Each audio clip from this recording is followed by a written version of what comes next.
Good evening to all of you dear students and उम्मीद करता हूँ कि आपने हमारा प्रीवियस लेक्चर देख रहे होंगे और मज़े कर रहे होंगे, आराम से पढ़ रहे होंगे। अगर हम प्रीवियस लेक्चर की बात करें तो जो हमारा ये चैप्टर स्टार्ट हुआ है इलेक्ट्रोस्टैटिक्स, तो इलेक्ट्रोस्टैटिक्स में हमारी कहानी और जर्नी स्टार्ट होती है चार्ज से। What is charge? हमने आवेशों का अध्ययन किया और आवेशों के अध्ययन में सबसे पहली मोस्ट इम्पॉर्टेंट प्रॉपर्टी होती है आवेशों की विशेषताएं, और आवेशों की प्रमुख विशेषताएं। और आवेशों की प्रमुख विशेषताओं का अध्ययन हमने कर लिया है। उदाहरण के लिए योज्यता का नियम, क्वांटमीकरण का सिद्धांत और संरक्षण का सिद्धांत। ये सबसे मेजर टॉपिक है आवेशों की विशेषताओं में। पूरे चैप्टर को अगर समराइज वे में मैं बोलना चाहूँ तो आपने यही तो सीखा था कि आवेश क्या होता है। जब आपने आवेश क्या होता है जाना था तो उसमें हमने कुछ विशेषताएं पढ़ाई थी। आवेश की विशेषताएं ही तो आवेश को परिभाषित करती हैं। तो आवेशों की विशेषताओं में तीन प्रमुख विशेषताएं कौन सी थी? योज्यता, क्वांटमीकरण, संरक्षण। सेम एज इट इज़ आपने पढ़ा है आवेशों की दूसरी प्रमुख विशेषता, वो ये है कि आवेश विद्युत बल लगाते हैं। आप याद करो चार्ल्स डुफे एक्सपेरिमेंट। तो आवेश हमारे विद्युत बल लगाते हैं। इस प्रमाण को कौन सिद्ध करेगा? तो आज हमारा लेक्चर नंबर 5 जो है that is coulomb law, coulomb के नियम पर आधारित यह आज की क्लास है। और यहीं से अपनी क्लास को स्टार्ट करेंगे और यहीं से अपने जर्नी का शुभारंभ करते हैं। तो बेसिकली लेक्चर 5 में आज हम आवेश की दूसरी सबसे महत्वपूर्ण भूमिका, जो कि इस चैप्टर में पूरी बेसिक भूमिका निभाएगा, ध्यान दीजिएगा, मतलब आवेश की ये दूसरी प्रमुख विशेषता है। तो सेकंड इम्पॉर्टेंट प्रॉपर्टी है ये, second important property of charge, second important property of charge. और ये दूसरी प्रमुख विशेषताएं है कौन सी, क्या इसका नाम है? तो चलिए फिर एक्सप्लेन करते हैं। दूसरी प्रमुख विशेषता है जिसके बारे में आज हम डिस्कशन करने वाले हैं, वो ये है कि स्थिर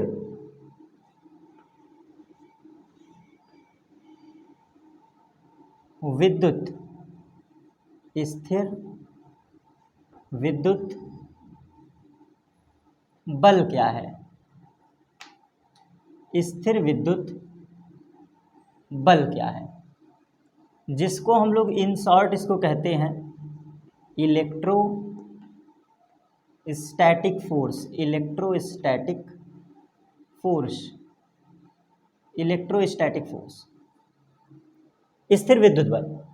और सेम यही लॉ हमारा, ये जो मैं लिख रहा हूँ, सेम यही लॉ फिजिक्स में इसी को नाम दिया गया है, फिजिक्स में इसी को नाम दिया गया है कूलाम का नियम।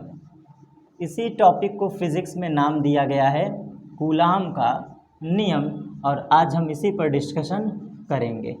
कूलाम का नियम क्या है, इसके नियम को हम डिटेल में समझेंगे। तो आज की हमारी यही है आपकी सेकंड मोस्ट इम्पॉर्टेंट प्रॉपर्टी, स्थिर विद्युत बल। जानेंगे कि क्या होता है कूलाम का नियम और क्या होता है स्थिर विद्युत बल। ये second most important property of charge है। और याद रखिएगा पहली मोस्ट इम्पॉर्टेंट प्रॉपर्टी क्या था? वही संरक्षण, योज्यता और क्वांटमीकरण का सिद्धांत। तो हम अभी भी आवेश का ही अध्ययन कर रहे हैं, कुछ अलग नहीं पढ़ रहे हैं, हम आवेश का ही अध्ययन कर रहे हैं। और आवेश की ये दूसरी प्रमुख विशेषताएं हैं जिसको हम रीड करेंगे। और दूसरा एक इम्पॉर्टेंट बात आपको और बता दूं कि अगर आप एनसीईआरटी को टच करते हैं, वैसे आवश्यकता नहीं है, मैंने देख लिया है पहले ही, अगर आप एनसीईआरटी को खुद टच करेंगे तो आपको बड़ा आसानी से समझ में आएगा कि मैं किस ऑर्डर में पढ़ा रहा हूँ, किस ऑर्डर में। आप इसको जा करके बुक में मिलाएंगे तो सेम हमारा ये ऑर्डर एनसीईआरटी को ही फॉलो करता हुआ है। तो चलिए यहाँ से कॉपी कलम लेकर के बैठ जाइएगा, आज का क्लास हमारा कूलाम का नियम पर आधारित है। तो सबसे पहला क्वेश्चन उठता है कि कूलाम का नियम हम क्यों पढ़ें? बहुत ध्यान समझिएगा, कूलाम का नियम हम क्यों पढ़ें? सबसे पहला क्वेश्चन, इस टॉपिक को क्यों पढ़ा जाए, कूलाम का नियम हम क्यों पढ़ें? तो आइए लॉजिक फैक्ट लिखते चलिएगा। यह नियम हम क्यों पढ़ते हैं इसलिए आपको समझना है। यह नियम विद्युत, यह नियम विद्युत बल का परिमाण, यह नियम विद्युत बल का परिमाण प्रदर्शित करता है, या फिर ज्ञात करता है, मैं दोनों लिख दे रहा हूँ, प्रदर्शित करता है या फिर ज्ञात करता है। Clear? It defines the magnitude of force. इस नियम को हम क्यों पढ़ते हैं? क्योंकि हमें मॉड ऑफ एफ की वैल्यू चाहिए, मॉड ऑफ एफ, और एफ कौन सा? Electrostatic force, force of electrostatic, इसलिए हम इसको पढ़ते हैं। ठीक, कूलाम का नियम क्यों पढ़ें? ये हमें परिमाण देता है, बहुत ध्यान समझिएगा, हमें परिमाण देता है, इसीलिए हम ये पढ़ते हैं, क्योंकि ये विद्युत बल का परिमाण देता है, इसलिए हम इसको पढ़ते हैं। Topic clear? अब कूलाम का नियम आने की वजह क्या है, मतलब इसको क्यों ले आया गया या क्यों बताया गया? जैसे ये लाया क्यों गया, एक तरह से जरा समझिएगा, लाया क्यों गया इस टॉपिक को, ये टॉपिक क्यों आगे आया,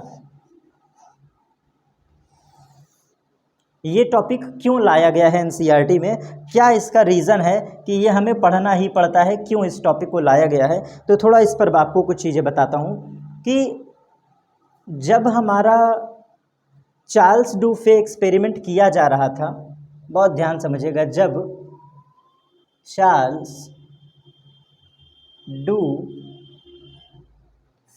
परीक्षण, चार्ल्स डूफे परीक्षण किया जा रहा था, तो इस दौरान ये पता चला कि प्लस चार्ज पर फोर्स लगाता है, माइनस चार्ज पर फोर्स लगाता है, ये दोनों प्रतिकर्षण के हैं, और माइनस चार्ज प्लस चार्ज को अट्रैक्ट करता है। ये हमें चार्ल्स डूफे परीक्षण में देखने को मिला। ये जो प्रक्रियाएं हैं कि धन को रिपल करता है, ऋण को रिपल करता है, और प्लस माइनस को अट्रैक्ट करता है, ये प्रक्रिया हमें देखने को मिला। तो यहाँ पर क्वेश्चन मार्क ये उठा, इस प्रक्रिया में क्वेश्चन मार्क ये उठता है कि आखिर ये कितने बल से लग रहा है। जैसे कि ये प्लस को रिपल कर रहा है, तो कितने बल से, मतलब मैग्नीट्यूड का डिस्कशन हो रहा था कि कितने बल से या कितने परिमाण से, ऐसे समझो, कितने परिमाण में बल लगा या लग रहा है। और बारीकी समझिएगा, चार्ल्स डूफे एक्सपेरिमेंट के दौरान हमें ये पता चला कि चलो अट्रैक्शन रिपल्शन तो हो रहा है, लेकिन क्वेश्चन मार्क ये उठा कि कितना मैग्नीट्यूड लग रहा है। तो इस समय उस बात का जवाब नहीं डिफाइन था, मतलब चार्ल्स डूफे साहब के पास इस चीज़ का जवाब नहीं था। तो इस मैग्नीट्यूड को ही निकालने के लिए हम कौन सा लॉ पढ़ते हैं? कूलाम का नियम, विद्युत बल का परिमाण क्या है, इसीलिए हम इसको पढ़ते हैं। तो उम्मीद करता हूँ आपको थोड़ा सा, बस लिखते चलिएगा, सब कुछ बताऊंगा। तो कूलाम का नियम क्यों पढ़ते हैं? क्योंकि चार्ल्स डूफे साहब ने एक भूमिका बना दी थी कि विद्युत बल कार्य करता है, इसी के लिए हम आगे चलकर कूलाम का नियम पढ़ते हैं, जो कि विद्युत बल का परिमाण देता है। क्यों लाया गया, उसका लॉजिक भी आपको समझ में आ गया। क्यों? क्योंकि चार्ल्स डूफे एक्सपेरिमेंट अपना जवाब देने में फेल हुए, तो इसका सफल जवाब कौन दे दिया? कूलाम के नियम ने। अब चलिए, हमने ये समझ लिया कि क्यों पढ़ते हैं, इसको क्यों पढ़ाई किया जाए। अब आपको दूसरा चीज और नोट डाउन करते चलिएगा, same as it is. Coulomb का नियम लगाने की शर्त क्या है? बहुत ध्यान समझिएगा, इसको लगाने की शर्त, मतलब शर्त पर बात कर रहा हूं, शर्त पर, सॉरी,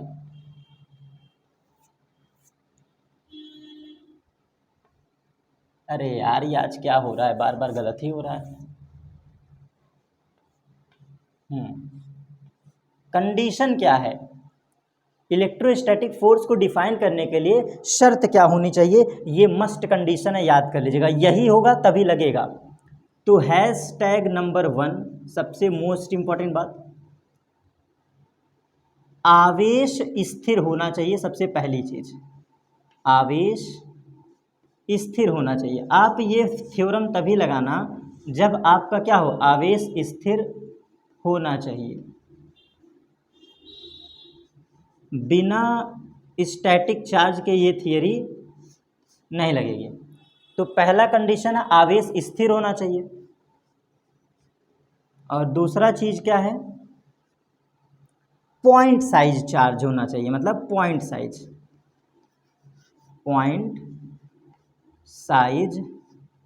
चार्ज होना चाहिए। बहुत बड़े बॉडी पर इसको नहीं लगाना है, बिंदु आकार का होना चाहिए। कैसा होना चाहिए? बिंदु आकार का। आवेश कैसा होना चाहिए? बिंदु आकार का होना चाहिए, बिंदु आवेश होना चाहिए। तो आवेश पहली चीज है स्थिर। अगर मूविंग चार्ज है तो ये थ्योरम फेल कर जाएगा, याद कर लो भैया। मूविंग चार्ज है तो फेल कर जाएगा, मत लगाना। अगर आवेश गतिमान है तो कूलाम का नियम नहीं लगेगा। और दूसरा चीज़ है चार्ज बहुत छोटा होना चाहिए, बहुत स्मॉल साइज का चार्ज होना चाहिए। किसी बॉडी पर साइज ऑफ चार्ज या पार्टिकल ऑफ चार्ज जो भी कह लो, छोटा होना चाहिए, सूक्ष्म आकार होना चाहिए, ठीक है। और एक चीज़ और मैं लिख देता हूँ, वैसे तो किताबों में दूसरे वे में लिखा है, लेकिन उसी चीज़ को मैं थोड़ा अपने वे में समझाना चाह रहा हूँ। देखो, कम से कम 2 आवेश हो और अधिक से अधिक चाहे जितना। तो देखो, न्यूनतम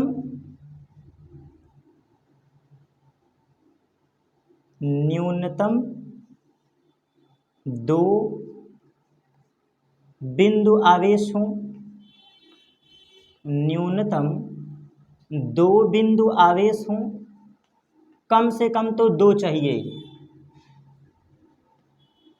न्यूनतम 2 बिंदु आवेश हों और अधिकतम चाहे कितना भी, अधिकतम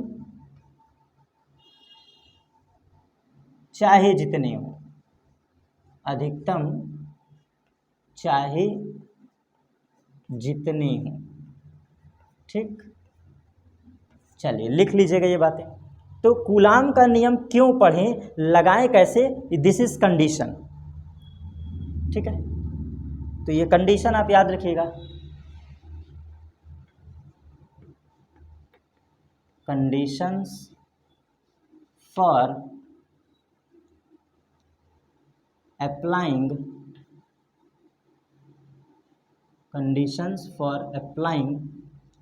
कूलॉम्स लॉ,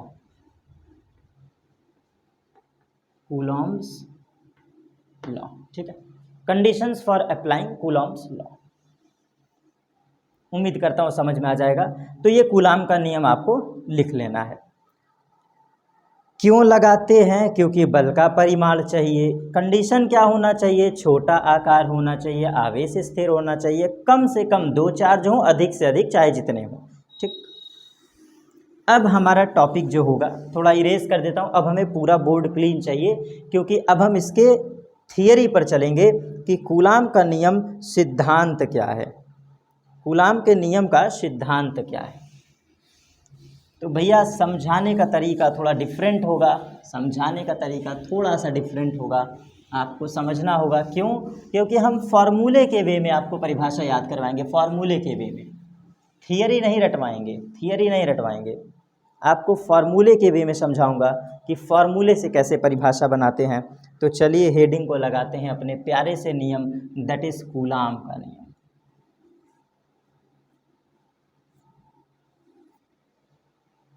कूलाम का नियम।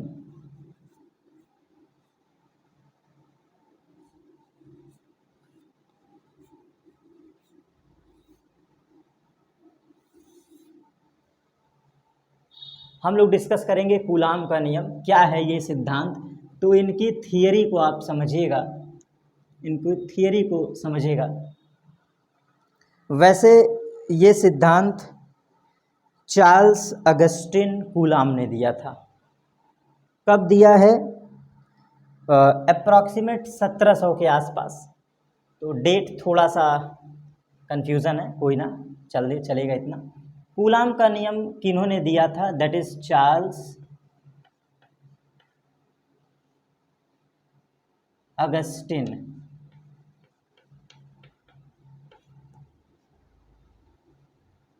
कूलाम, इनका पूरा नाम है ये, चार्ल्स अगस्टिन कूलाम। एनसीईआरटी में दिया हुआ है, घबराइएगा मत। Date and name, full name NCERT में दिया हुआ है, कोई दिक्कत नहीं है, ठीक।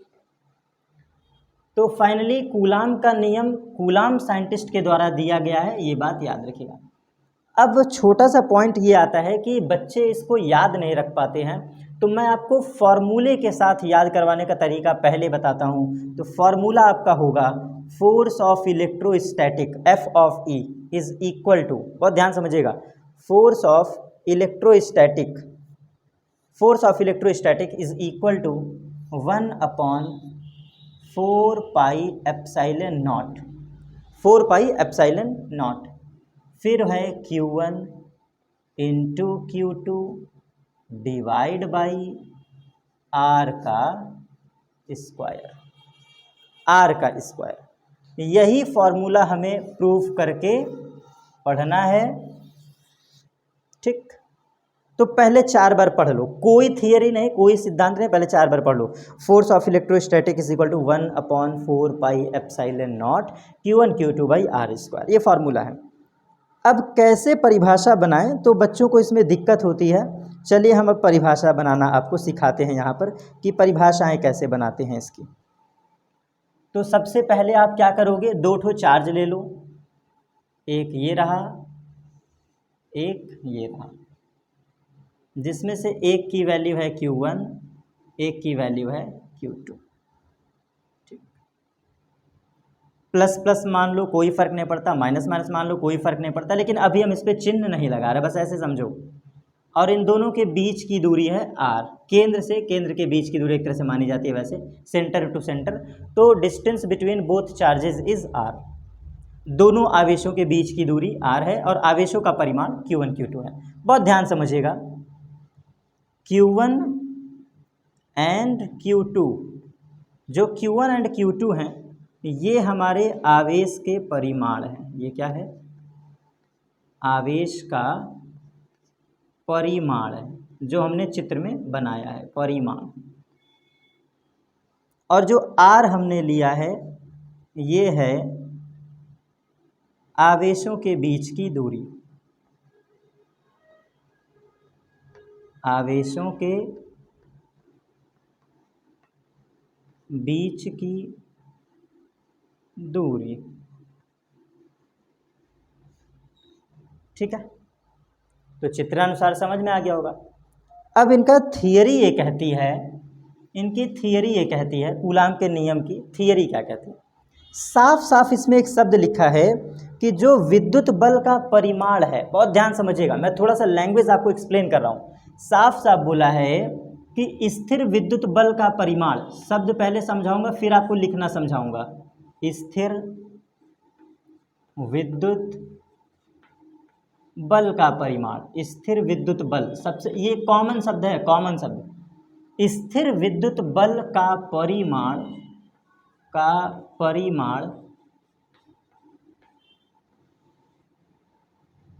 स्थिर विद्युत बल का जो परिमाण है ये दोनों आवेशों के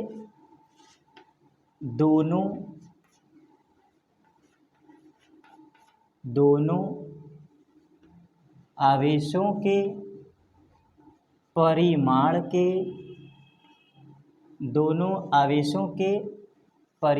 के गुणनफल।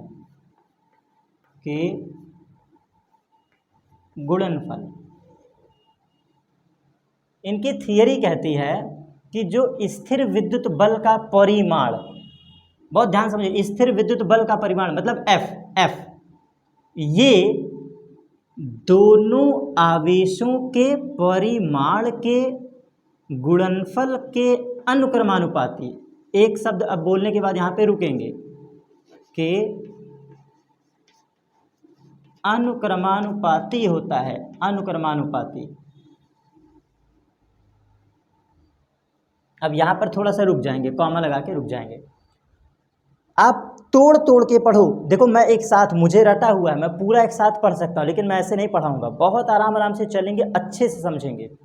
कूलाम के नियम में कुछ कहानी लिखी गई है कि दो स्थिर बिंदु आवेशों के बीच लगने वाला आकर्षण अथवा प्रतिकर्षण बल, इतनी बड़ी कहानी लिखी है। तो हम पहले ही बता चुके हैं कि कूलाम का नियम किसके बीच लगता है, तो दो स्थिर बिंदु आवेशों के बीच लगता है। और कैसा होता है, आकर्षण का बल और प्रतिकर्षण का बल। क्यों, क्योंकि विद्युत बल दो नेचर का होता है, एक आकर्षण का, एक प्रतिकर्षण का। तो ये सारे कॉमन शब्द मैंने हटा दिया, मैंने कीवर्ड लिखा है, इतना तो जरूर रटा होना चाहिए, ये कीवर्ड है। क्या कीवर्ड है? स्थिर विद्युत बल का परिमाण, स्थिर विद्युत बल का परिमाण दोनों आवेशों के, दोनों चार्ज के परिमाण के गुणनफल के अनुक्रमानुपाती। मतलब कि ये जो लैंग्वेज आपने हिंदी में लिखा है, इसका मतलब ये है कि जो फोर्स होता है ये डायरेक्टली प्रोपोर्शनल होता है किसके? Q1 इंटू Q2 के, और यही है इक्वेशन नंबर 1। और परिमाण बोला है तो आप यहाँ मॉड लगा दो, कोई दिक्कत नहीं है। परिमाण बोला है तो आप मॉड लगा सकते हैं, कोई दिक्कत नहीं है। तो तोड़ तोड़ के पढ़ा रहा हूँ। पहली लाइन कूलाम के नियम में कही जाती है स्थिर विद्युत बल का परिमाण दोनों आवेशों के परिमाण के गुणनफल के अनुक्रमानुपाती होता है। अब तथा, इसके बाद दूसरी लाइन तथा बीच की दूरी, बहुत ध्यान समझिएगा, तथा के बाद अब यहाँ पर अब देखिएगा, तथा बीच की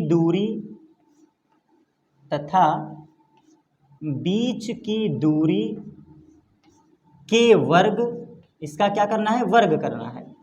बीच की दूरी का क्या कर देना है? वर्ग। तो बीच की दूरी के वर्ग के व्युत्क्रमानुपाती होता है, व्युत्क्रमानुपाती होता है। ये क्या लिखा है? व्युत्क्रमानुपाती। बेटा ये जो शब्द लिखा है ये व्युत्क्रम रिलेशन है। तो क्या कहता है?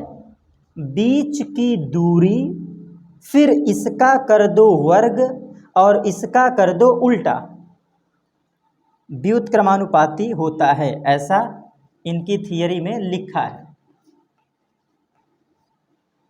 तो अब इसका क्या मतलब है, आइए समझते हैं।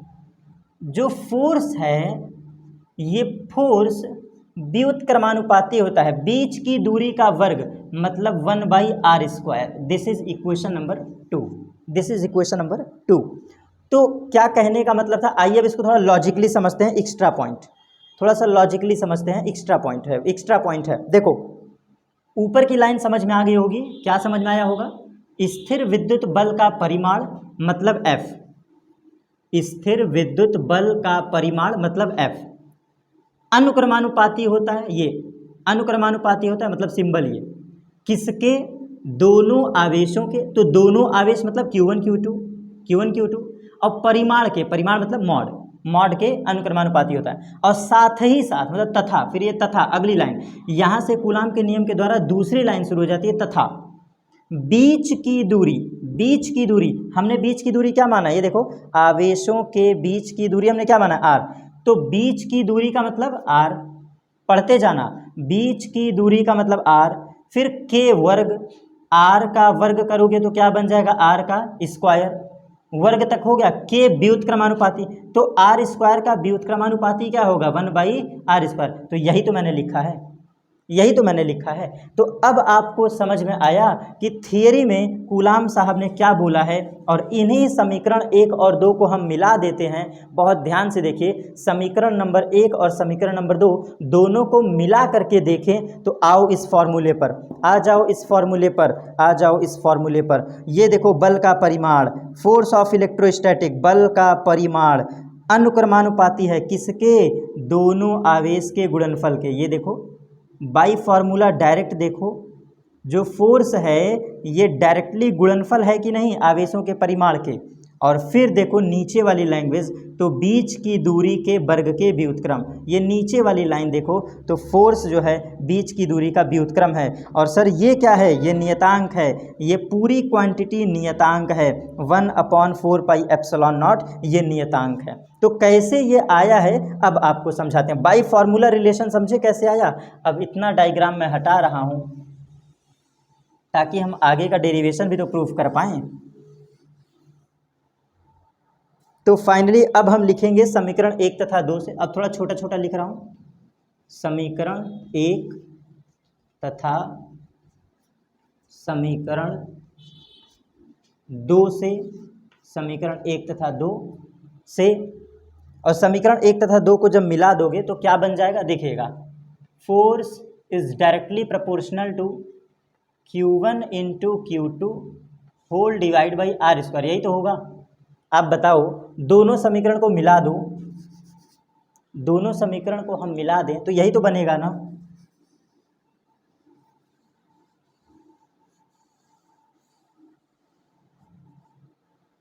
इक्वेशन 1 और इक्वेशन 2 दोनों को मिक्स करके लिखोगे तो यही लाइन तो बनेगी। अब अगली लाइन देखो, आपको पता है कि अनुक्रमानुपाती हटता है तो कोई ना कोई कांस्टेंट आता है, तो f इज इक्वल टू आने वाले कांस्टेंट को हम स्मॉल के कहेंगे, स्मॉल के। फिर आगे है q1 के साथ मॉड, q2 के साथ mod divide by R square, यही तो बनेगा दोनों को मिलाने पर। और यहाँ पर भी मॉड हम लगा सकते हैं आसानी से। मॉड से घबराना नहीं है, तुम्हारा मन करे लगाओ, नहीं मन करे मत लगाओ, कोई दिक्कत नहीं, लेकिन लगा दोगे तो अच्छा रहेगा। अब हम बताएंगे कि ये स्मॉल के क्या है, ये स्मॉल के क्या है। तो इस स्मॉल के का नाम है नियतांक। ये क्या है? नियतांक है, ये कांस्टेंट है, अनुक्रमानुपाती हटा है इसलिए आ गया।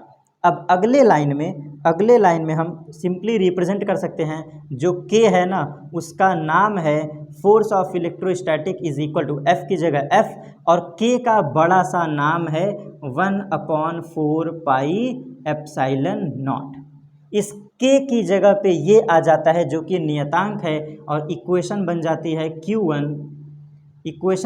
है Q1 Q2 divide by R का स्क्वायर, जो हमें सिद्ध करना था। ये सारी लाइन हमारी निकल करके आ जाती है। तो ये है Q1 इंटू Q, यही हमें प्रूफ करके ले आना था, और इसी थ्योरम को हम नाम देते हैं कूलाम का नियम। यही फॉर्मूला हमारे लिए एग्ज़ाम में बहुत हेल्पफुल है, और इसे ही हम लोग क्या कहते हैं? कूलाम का नियम कहते हैं। इसे ही हम लोग कहते हैं कूलाम का नियम। ये फॉर्मूला ही हमें प्रूफ करना था। तो उम्मीद करता हूँ आपको थोड़ा सा समझ में आया होगा बढ़िया वे में। कूलाम के नियम की सबसे बड़ी विशेषता क्या है? शर्त समझो पहले, और शर्त के अनुसार अब मैं पूरी थियरी को पढ़ रहा हूँ, जो कि किताबी लैंग्वेज है, जो बुक में लिखी होती है। क्या लिखी है बुक में? किसी दो स्थिर बिंदु आवेशों, स्थिर शर्त को वही ऐड कर दिया है, किसी दो स्थिर बिंदु आवेशों के बीच लगने वाला आकर्षण अथवा प्रतिकर्षण बल उन दोनों आवेशों के परिमाण के गुणनफल के अनुक्रमानुपाती होता है, तथा बीच की दूरी के वर्ग के व्युत्क्रमानुपाती होता है। यही संबंध तुम्हारा कूलाम का नियम है। दोनों इक्वेशन को मिला देते हो तो इक्वेशन 1 तथा 2 से ये बनेगा। अगली लाइन में नियतांक आया, नियतांक को हट करके ये आ गया। अब इस पर भी थोड़ा सा मैं डिटेल में डिस्कशन करूँगा, थोड़ा सा, इतना आसानी से टॉपिक नहीं ख़त्म होने वाला है।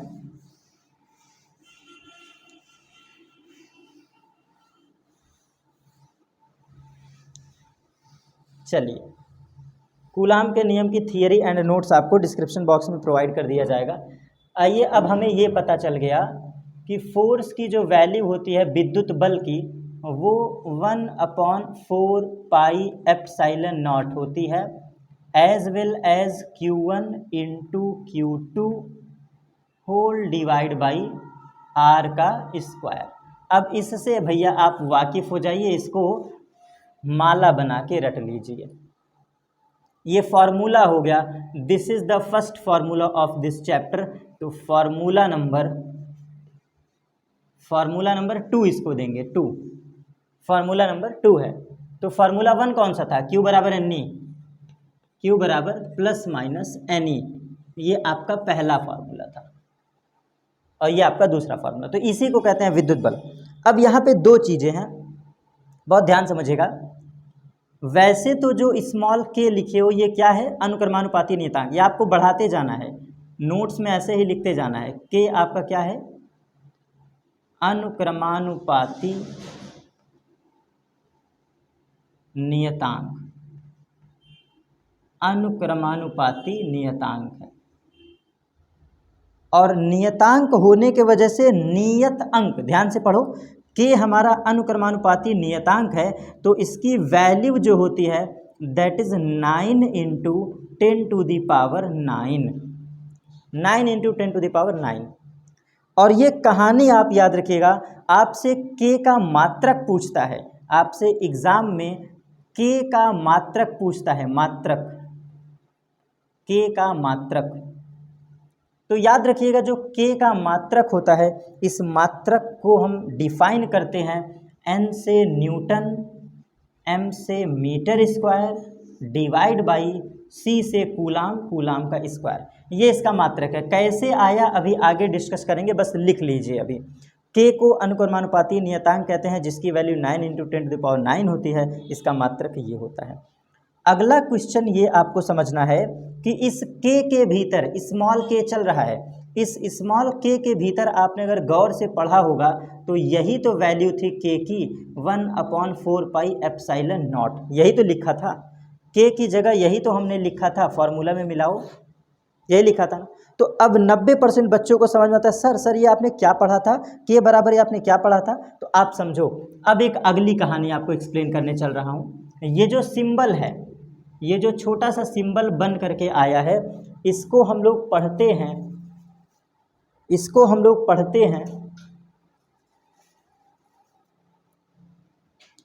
इस छोटे से सिंबल को हम पढ़ते हैं क्या, एप्सिलॉन नॉट। पहले समझ लो पढ़ते कैसे हैं, एप्सिलॉन नॉट, और नॉट का मतलब ये जीरो है, कहीं पर भी ये जीरो लग जाए तो नॉट इसको कहते हैं, ठीक। और इसका नाम क्या है, इसका नाम क्या है, एप्सिलॉन नॉट को हम लोग बुलाते हैं निर्वात की विद्युतशीलता। बहुत ध्यान से समझिए, इनका नाम है। जब भी आपको कभी न्यूमेरिकल में, कॉपी में, सवाल में दिख जाए निर्वात की विद्युतशीलता, तो आप समझ जाइएगा बात किसकी हो रही है, एप्सिलॉन नॉट की। किसकी बात हो रही है, एप्सिलॉन नॉट की। बड़ा जाना पहचाना आदमी है ये, देखो एप्सिलॉन नॉट। तो निर्वात की विद्युतशीलता का मतलब क्या होता है, एप्सिलॉन नॉट। और आपको बताएं ये भी नियतांक है, एप्सिलॉन नॉट भी खुद में नियतांक है, इसकी भी वैल्यू होती है, ये भी एक नियतांक है, ये भी एक नियतांक वैल्यू। क्या होती है इसकी वैल्यू, तो आइए समझते हैं। 8.85 × 10⁻⁻12, ये इसकी वैल्यू होती है। आपसे पूछता है, बिल्कुल आपसे पूछेगा निर्वात की विद्युतशीलता का मान क्या होता है, मान, तो याद रखना है 8.85 × 10⁻⁻12। और आखिरी क्वेश्चन, इसका भी मात्रक होता है, एप्सिलॉन नॉट का मात्रक। आपसे प्रश्न पूछेगा एप्सिलॉन नॉट का मात्रक बताओ, तो भैया सब लोग लिख लीजिए, एप्सिलॉन नॉट का जो मात्रक होता है, बस इसी का उल्टा कर दो, इसी मात्रक को उल्टा लिख दो, तो इसका जो मात्रक हो जाएगा, एप्सिलॉन नॉट का जो मात्रक हो जाएगा, दैट इज कूलाम का square divide by newton metre square. कुछ बच्चों को पढ़ने में दिक्कत हो रही होगी, मैं एक बार पूरा लिख दे रहा हूँ, दैट इज कूलाम, सी का मतलब कूलाम, कूलाम का square whole divide by newton into metre का स्क्वायर, न्यूटन इंटू मीटर का स्क्वायर। बात समझ में आ गई। उम्मीद करता हूँ कि आपको समझ में आ रहा होगा और अच्छे से समझ में आ रहा होगा, क्योंकि मैं बहुत आराम से चल रहा हूँ, हड़बड़ा नहीं रहा हूँ, बहुत आराम से, ठीक। तो ये इतनी कहानी भी याद होना चाहिए, जैसे जैसे मैंने 3-4 स्लाइड में लिखा है ऐसे ही आपको बोर्ड एग्जाम में लिखना है, ऐसे ही आपको बोर्ड एग्जाम में लिखना है। बिल्कुल सजा के देख लो, मैं भी सजा के लिख रहा हूँ, हड़बड़ाना नहीं, अच्छे से लिखना है। पढ़ा रहा हूँ एकदम ठोक बजा के, ज़बरदस्त कंटेंट दे रहा हूँ, आराम से पढ़ेंगे, ख़त्म करेंगे तगड़े से। तो अब समझ में आया, F बराबर K Q1 Q2 by R square. हाँ सर समझ में आया। K होता है नियतांक, देखो लिखा है, K का मतलब अनुक्रमानुपाती नियतांक, नियतांक मतलब नियत अंक, उसका वैल्यू है 9 × 10⁹ K की वैल्यू कितनी होती है, 9 × 10⁹ K का मात्रक क्या होता है, newton metre square upon coulomb square. तो K को हम लोग यही तो पढ़ते हैं, K को हम लोग यही पढ़ते हैं। हाँ सर। इसके बाद आया term epsilon not. Epsilon not को पढ़ते हैं ऐसे, नाम है निर्वात की चुंबकशीलता, ये भी एक नियतांक है जिसकी वैल्यू होती है, ये मात्रक होता है ये। इतनी बातें अगर आपने समझ लिया तो अब बिल्कुल आखिरी सवाल है, बिल्कुल आखिरी सवाल है कि ये जो कूलाम का नियम हम पढ़े थे, बहुत ध्यान समझिएगा, हम लोगों ने कूलाम का नियम पढ़ लिया और ये बातें एकदम आखिरी लाइन है, कूलाम का नियम हमने पढ़ लिया। कूलाम के नियम में बस एक बातें मैंने जानबूझ के छोड़ा है, जानबूझ के छोड़ा था, वो किताबों में लिखा होता है, क्योंकि कूलाम का नियम बल देता है। क्या देता है, बल। और बल कैसी राशि है, सदिश राशि सर जी, बल कैसी राशि है? सदिश राशि। तो एक बात बताइए, अगर सदिश राशि है तो इसकी दिशा भी तो होगी। अगर ये सदिश राशि है तो इसकी दिशा भी तो होगी ना। अब हम लोग बात करेंगे कि इस विद्युत बल की दिशा क्या होती है। अब हम लोग बात करेंगे कि ये विद्युत बल की दिशा क्या होती है। तो थोड़ा सा अच्छे से लिख दूं, बल कहो या फिर विद्युत बल कहो, बल कहो या फिर विद्युत बल कहो, विद्युत बल कहो, दोनों टॉपिक सेम है। तो विद्युत बल की दिशा क्या होगी, हम लोग अब इस पर डिस्कशन कर रहे हैं। क्यों? क्योंकि कूलाम के नियम में एक लाइन मैंने छोड़ा था, वो लाइन इसी पर बेस्ड है कि ये बल की दिशा भी बोल देता है इसी नियम में। तो इन पॉइंट्स को इरेज करूंगा तभी तो एक्सप्लेन कर पाऊंगा। चलिए, सेम एज इट इज़ ऐसे लिखते जाइएगा, जैसे जैसे मैं लिख रहा हूँ सेम एज इट इज़ लिखिएगा और आप खुद ही देखेंगे कि कितना अच्छा नोट्स बन रहा है। चलिए, इसकी दिशा पर हम लोग बात करेंगे। तो जैसा कि मैंने थोड़ी देर पहले एक चार्ज माना था, दैट इज़ Q1, एक चार्ज हमने माना था Q1, और इससे कुछ दूरी पर दूसरा चार्ज था Q2, यही हमने एज्यूम किया था, Q1 and Q2, and distance between them is R, दोनों आवेशों के बीच की दूरी R थी। अब यहाँ पे बात ये आती है कि विद्युत बल की दिशा क्या होगी। तो समझो, अगर हमारा प्लस चार्ज है, बस यही समझना, अगर हमारा प्लस चार्ज है और बगल में भी कौन सा चार्ज है, प्लस चार्ज, नेचर से समझना है। तो प्लस प्लस को क्या करता है, धक्का मारता है कि नहीं, जरा समझो, प्लस प्लस को धक्का ही तो मारेगा। तो समझना, जो मिलाने वाली रेखा है, ये देखो दिशा यही बता रहा हूं, मिलाने वाली रेखा मतलब किसको, दोनों आवेशों को, दोनों आवेशों को, दोनों आवेशों को मिलाने वाली रेखा, दोनों आवेशों को मिलाने वाली रेखा के अनुदिश बल लगता है। के अनुदिश, अनुदिश मतलब उसी दिशा में, दोनों आवेशों को मिलाने वाली रेखा के अनुदिश बल की दिशा होती है, बल की दिशा होती है। ऐसा कूलाम के नियम में लिखा है। ये लाइन भी आप कूलाम के नियम में एक्स्ट्रा ऐड कर सकते हो, क्योंकि किताबों में मिला के लिख देता है। अब क्या इस लाइन का मतलब था, ध्यान से समझिएगा, बहुत ध्यान समझिएगा, बहुत ध्यान से। जब ये प्लस चार्ज होगा Q1 और Q2 भी प्लस चार्ज होगा, तो मिलाने वाली रेखा यही तो R मानोगे, बताओ, यही तो R मानोगे जो मैंने पिंक लाइन से खींचा है। तो देखना, इस पर फोर्स का डायरेक्शन ये होगा, this is the direction of force, and इस पर डायरेक्शन होगा, this is the direction of force. और ये जो मैंने डायरेक्शन ऑफ फोर्स लिखा है, इसी को हम लोग कहते हैं मिलाने वाली रेखा के अनुदिश। तो प्लस प्लस है तो मिलाने वाली रेखा के अनुदिश। अब दूसरा केस, मान लो कि माइनस है, तो माइनस और माइनस को जब मिलाओगे तो दूरी तो R ही न होगा, दूरी तो R ही न होगा, दूरी R ही रहेगा, दूरी तो चेंज नहीं होगा। तो बल का डायरेक्शन भी क्या होगा, this is the direction of force and this is the direction of force. और इसी को कहते हैं मिलाने वाली रेखा के अनुदिश। ये जो मैं रेखा खींच रहा हूं, इसी को कहते हैं मिलाने वाली रेखा के अनुदिश, के अनुदिश, मिलाने वाली रेखा के अनुदिश। और एक शर्त छूट गया, वो है प्लस और माइनस का। आइए, एक आवेश है प्लस और इससे कुछ दूरी पर है दूसरा आवेश माइनस, एक प्लस चार्ज है एक माइनस चार्ज है। तो अब इसमें क्या होगा, यही तो R मानोगे, ये देखो रेड लाइन, यही तो R मानोगे मिलाने वाली रेखा के अनुदिश। तो यही है direction of force, that is F of E and this is the F of E। यही दिशा आपको बताना था, क्योंकि दोनों आवेशों को मिलाने वाली रेखा के अनुदिश होता है बल की दिशा।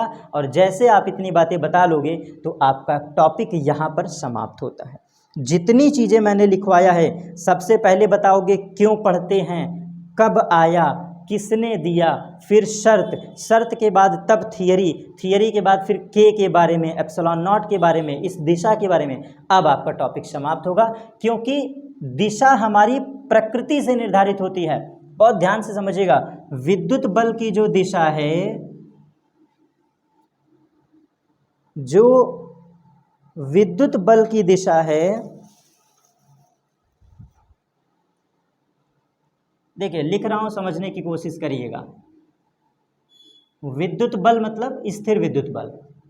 जो विद्युत बल की दिशा होती है, विद्युत बल की दिशा आवेश के, विद्युत बल की दिशा, विद्युत बल की दिशा आवेश के प्रकृति से निर्धारित होती है। आवेश के प्रकृति से, आवेश के प्रकृति से निर्धारित की जाती है। सबसे बड़ी बात है ये, मैग्नीट्यूड कभी भी फोर्स नहीं बताता, निर्धारित करते हैं। समझ में आया? विद्युत बल की दिशा सदैव हम लोग आवेश के प्रकृति से निर्धारित करते हैं। इसीलिए देखो मैंने प्लस प्लस लिया, माइनस माइनस लिया और प्लस माइनस लिया। मैग्नीट्यूड कुछ भी रखो, कोई फर्क नहीं पड़ता। उदाहरण के तौर पे आइए कुछ उदाहरण से समझा देता हूं।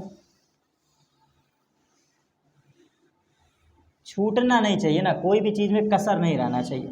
ये सब आपको लिखना है। क्लियर बोल रहा हूँ बेटा, वीडियो पॉज करके कहीं ना कहीं लिख लीजिएगा या हमारे साथ ही लिखते चलिएगा, लेकिन ऐसा गलती मत करिएगा कि छोड़ दो। देखो एक जगह रखा है +2 कूलाम चार्ज, ये देखो पहला एग्जाम्पल, और एक जगह रखा है प्लस का 8 कूलाम चार्ज। ठीक, तो बताओ डायरेक्शन ऑफ फोर्स क्या होगा? सीधा समझो, बीच की दूरी कितना है? मान लो कि 20 सेंटीमीटर है, 20 सेंटीमीटर। तो बस मैं दिशा बता रहा हूँ। तो ये जो दोनों रेखा मिला रहे हो, इसी के अनुदिश होगा डायरेक्शन ऑफ फोर्स, और इसी के अनुदिश होगा डायरेक्शन ऑफ फोर्स, क्योंकि दोनों रिपल्सन के हैं। क्लियर? अब मान लो कि कोई दो चार्ज ऐसे थोड़ा तिरछे में रखे हैं। ये है प्लस का 7 माइक्रो कूलाम और दूसरा आवेश रखा है माइनस का 8 माइक्रो कूलाम। ठीक है, दो आवेश हैं, एक प्लस का एक माइनस का। तो क्या होगा डायरेक्शन ऑफ फोर्स? बीच की दूरी मैं कह देता हूं कितना है? 70 मीटर। बहुत ध्यान समझिएगा, 70 मीटर, 70 मीटर है। तो डायरेक्शन ऑफ फोर्स पता है क्या होगा? देखना, एरो देखना, ए ये होगा डायरेक्शन ऑफ फोर्स, ए ये होगा, दोनों आवेशों को मिलाने वाली रेखा के अनुदिश ऐसे। और एक एग्जांपल लेते हैं, चलो मान लो ये कोई चार्ज है +2 माइक्रो कूलाम, और इससे कुछ दूरी पर एक और आवेश है, इसकी वैल्यू है +7 माइक्रो कूलाम। ये वाई एक्सिस पर रखा है, वाई एक्सिस पर। तो क्या होगा डायरेक्शन ऑफ फोर्स? बस डायरेक्शन ऑफ फोर्स सिखा रहा हूँ। इस रेखा के अनुदिश यूं और इस रेखा के अनुदिश कुछ यूं, ये होगा डायरेक्शन ऑफ फोर्स एंड ये होगा डायरेक्शन ऑफ फोर्स। और समझाने की बात है, एक और देख लो, एक और देख लो। मान लो कि मैंने लिखा +7 कूलाम आवेश, और इसी के रिस्पेक्ट में यहाँ पर एक आवेश है माइनस का 8 कूलाम, माइनस का 8 कूलाम चार्ज। तो बताओ डायरेक्शन ऑफ फोर्स क्या होगा? बताओ डायरेक्शन ऑफ फोर्स क्या होगा? तो देखो ये प्लस है, ये माइनस है, अट्रैक्शन का होगा, अट्रैक्शन, एक दूसरे को आकर्षित करेंगे F बल से। तो ये है हमारा आज का थियोरेटिकल क्लास, और बहुत ध्यान से समझिएगा। एक छोटी सी चीज़ और बताना चाह रहा हूँ, एक छोटी सी चीज़, ये अगले क्लास में भी कवर कर सकता हूँ, लेकिन याद रखिएगा। नो डाउट आज के क्लास में जिसको हमने के बोला है, एक स्मॉल के छोटा सा, ये हमारा नियतांक है। क्या है? नियतांक। बारीकी समझना जरूरी है। स्मॉल के का मतलब होता है नियतांक, और इस नियतांक की जो वैल्यू है दैट इज 9 × 10⁹, दैट इज 9 × 10⁹, और मात्रक भी शॉर्ट में लिख दूं तो newton metre square upon coulomb का स्क्वायर। और इसी चैप्टर में आगे चल के आपको कैपिटल के देखने को मिलेगा, कैपिटल के, याद रख लो, कैपिटल के आएगा आगे। तो कैपिटल के को हम पराविद्युतांक के नाम से पढ़ेंगे, परावैद्युतांक, याद रखिएगा, परावैद्युतांक। अब ये सारी चीज़ें धीरे धीरे आगे आएंगी, परावैद्युतांक। और परावैद्युतांक का मतलब है डाइलेक्ट्रिक कांस्टेंट, परावैद्युतांक का मतलब है dielectric constant, that is dielectric constant, dielectric constant. ये बात याद रखिएगा।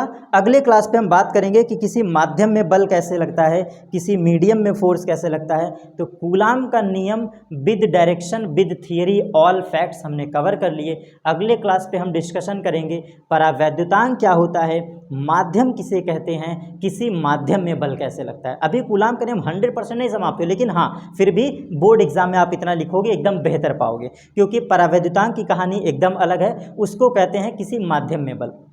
जो नेक्स्ट क्लास है वो एक पूरा अलग टॉपिक है, उसको हम लोग कहते हैं किसी माध्यम में लगने वाला विद्युत बल। तो ये डिस्कशन हमारा अगला क्लास होगा। आज के क्लास को यहीं पर रोकते हैं, मिलेंगे अपने नेक्स्ट क्लास पर। Thanks to all of you.